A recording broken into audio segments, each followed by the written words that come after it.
I was 16 when my mom took me on that trip. It was supposed to fix things between us. She worked nights and I skipped school. We barely talked unless somebody was yelling.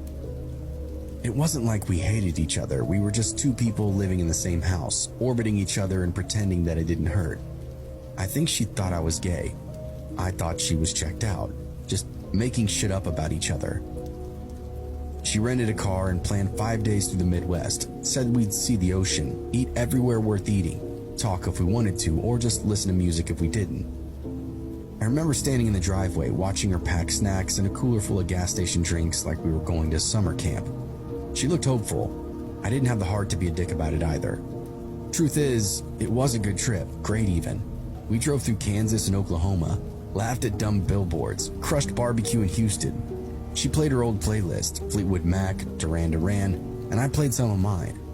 There were hours where we just vibed, no tension, no weird pauses, just a mom and her kid in a rented SUV heading toward the saltwater.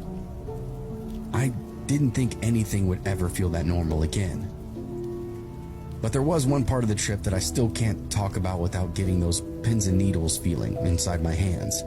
It wasn't supernatural or anything. We just stumbled into a part of the map that nobody was supposed to see. We were already feeling good by the time that we hit the coast, like maybe this whole thing had worked. Then we made a wrong turn trying to cut across Texas and everything flipped. We were in Texas when it happened, middle of nowhere, somewhere between Corpus Christi and God knows what. After we hit the ocean and taken our selfies, Mom decided we saved time on the way back by skirting the loop. "It'll be faster this way," she said, squinting at the GPS, waving off my half-hearted objections. I couldn't really argue. I wasn't old enough to drive, didn't understand maps, and wasn't really paying that much attention anyway.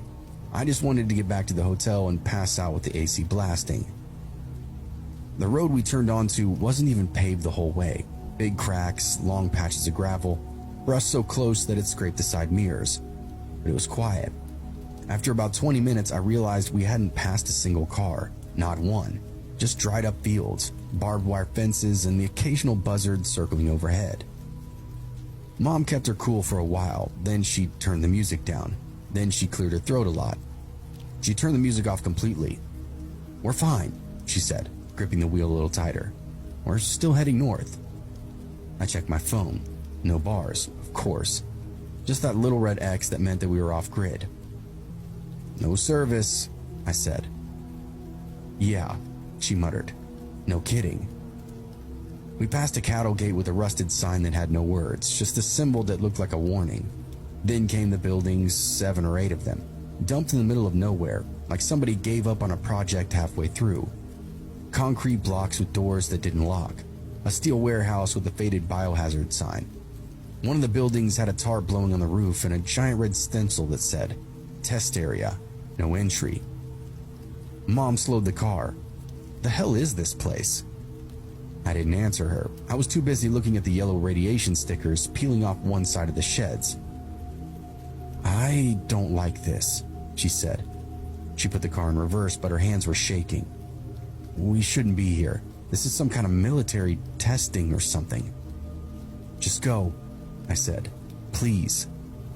She whipped the wheel around and floored it. Gravel spit up behind us. We didn't say a word for the next 7 miles. When she finally slowed down, she said, "We must have missed a turn." I leaned over the center console, peering through the windshield, trying to see anything familiar. That's when we passed that same cattle gate, the same rusted sign, the same buildings. "No," Mom whispered. "We didn't." "We're back," I responded. "We just went in a full circle." We both looked at each other and then at the road in front of us. She didn't stop the car this time. She just turned left instead of right, kept her foot on the gas. I kept checking my phone like an idiot, praying for a bar, but still nothing. 15 minutes later, a new sign appeared, metal, sun-faded, and covered in stickers and bullet holes. It said, "Mexico, 18 miles."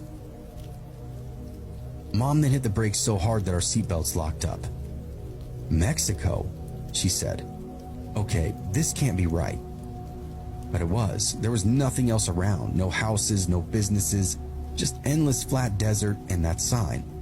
The GPS was now frozen. The phone was dead. We were cooked. in the middle of Texas, and now somehow looking at the Mexican border almost like it was the last option. Mom pulled over now. We were both breathing heavy.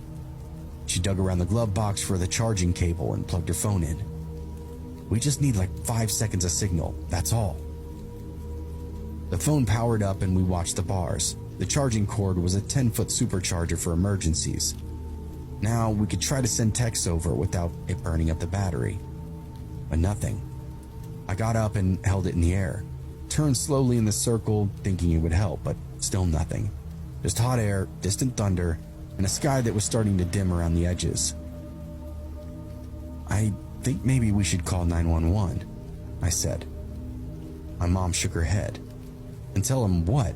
That we got lost and saw a building? I guess she was right, even if I hated it. So we sat there drinking the last of the water, splitting a bag of trail mix while the heat started to bleed out of the day. The wind picked up. Somewhere in the distance, something metallic clanged like a gate slamming shut. Then my mom stood up. "Dust," she said, pointing. "There's a car coming." Sure enough, a cloud of dust was rising in the distance, a big one. We both got up and started waving, and when that didn't feel like enough, I leaned over and started honking the horn in bursts. Headlights flashed back. The SUV, black, fast, and spotless, peeled off the road and came straight at us, eating up the ground like it had a purpose. By the time it skidded to a stop, we were standing in front of our rental, hands in the air. The doors opened and 5 men stepped out. They were all dressed sharply, pressed shirts, dark jeans, heavy boots, gold chains, sunglasses, even though the sun was mostly gone now.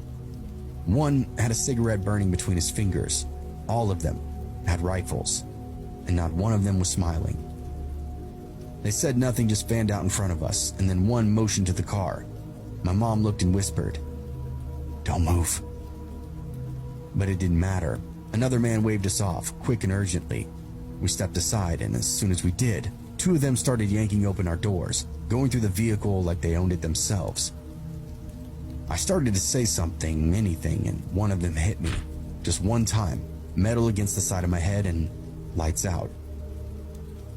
I came to on my knees in the dirt, ears ringing, head pounding. My mom was crying softly next to me, hands still up. The men were laughing now, chattering in Spanish, but we didn't understand. Tossing our snacks into the dirt, pulling wires from the dashboard. One of them held up my backpack and shook it out like it might be hiding something valuable. When nothing came out but a crushed protein bar in my hoodie, he threw it on the ground and spit on it. The one who hit me just stood nearby watching, no expression. I don't even think I saw him blink. None of them asked any questions, none of them said what they wanted. They never pointed the guns away either, so every second felt like it might be our last. And then just like that, they stopped. One of them whistled, a sharp casual note like somebody calling a dog. The rest turned and headed back to the SUV. They piled in fast, revved the engine, and spun off in the direction they'd come from, kicking up the same trail of dust that they'd arrived with. My mom helped me to my feet. My head throbbed, and I could already feel the bruise blooming up against my cheekbone. I asked her what they took, and she said, "Nothing, they just looked." We got back in the car and just sat there for a moment, doors locked, engine off. The silence afterward felt alien. I watched the sun finish dipping behind the horizon and waited for tears to come, but they didn't. I was too stunned for that now. "I'm driving," Mom said finally, and I didn't argue with her. We turned the car around, rolled slowly in the opposite direction, and this time it only took about an hour and 45 minutes to see lights, a town, real pavement, cell signal. She sped into the first gas station we found, parked half on the curb, and ran inside. I stayed in the car, blinking at the overhead fluorescents while people walked in and out with bags of chips and coffee. A few minutes later, she came back with a clerk and said the police were on their way. An officer showed up in less than 10 minutes. He looked more bored than he did concerned, asked where it happened, asked if we had any names, plates, or any idea which direction they'd gone. My mom explained to him that we'd been lost, and we thought that we were near the border, that we'd run into, she hesitated, some men with guns. He didn't write much down, he just nodded a lot, told us we're lucky, then added that we shouldn't be driving around that area without a reason. He didn't say it like a warning, he said it like a judgment. They called in an EMT who checked my head, cleaned the cut, then asked if I wanted to go to the hospital. I said no, I want a shower, a bed, and I wanted to never ever think about any of this again. We got a hotel a block from the police station. Basic room, 2 full beds, nothing fancy. Neither of us spoke for a very long time. I showered, sat on the edge of the bed in a towel, and watched my mom scroll through her phone with a blank look on her face. At some point, she put it down and looked at me. "Are you okay?" I nodded. Then she said, "You saved us, you know. Waving them down like that, getting their attention." I shook my head. "No, I didn't. I got us into it. If I hadn't honked..."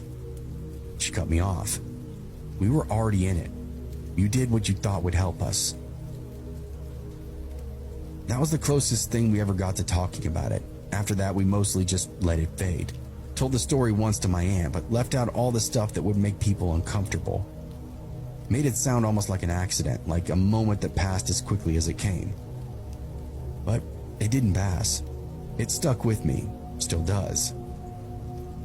I think about those buildings sometimes, about what kind of place has nuclear signs with no fence, no guards, and no name.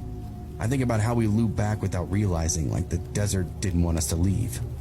I think about those men in the SUV, how calm they were, how organized, how we were nothing to them, just 2 Americans who took the wrong road. That trip ended up fixing a lot between us, believe it or not. Not the ocean, not the playlists, not the barbecue, just surviving.